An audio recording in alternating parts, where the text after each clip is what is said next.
महत्त्वाची बातमी। बारामती लोकसभा मतदारसंघात सुप्रिया सुळेंना धक्का बसलेला आहे। पवार गटाचे जिल्हा परिषद सदस्य प्रवीण माने अजित पवार गटात जाणार आहे। सोनाई ग्रुपचे संचालक दशरथ मानेही अजित पवार गटात जाणार असल्याची माहिती आहे। तर प्रवीण माने इंदापुरात पत्रकार परिषद घेऊन आपली भूमिका स्पष्ट करणार आहे। प्रवीण माने आणि दशरथ माने सुनेत्रा पवारांना पाठिंबा देणार असल्याची माहिती समोर येते आहे।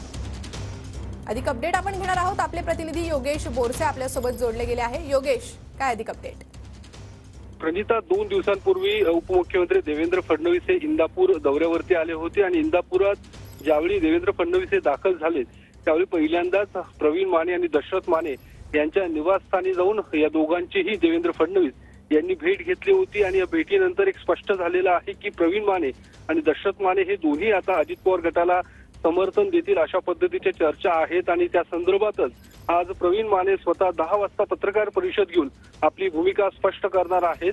प्रवीण माने आणि दशरथ माने गेल्या काही दिवसांपासून सुप्रिया सुळे यांचा बारामतीमध्ये प्रचार करत होते, मात्र अचानक त्यांच्या भूमिकेमध्ये आता बदल झालेला आहे आणि आज त्यांची भूमिका स्पष्ट होऊन ते बारामती लोकसभा मतदारसंघातील महायुतीच्या उमेदवार सुनेत्रा पवार यांना पाठिंबा देण्याची शक्यता आहे आणि प्रवीण माने हे पुणे जिल्हा परिषदेचे सदस्य आहेत आणि बांधकाम समितीचे ते सभापती होते।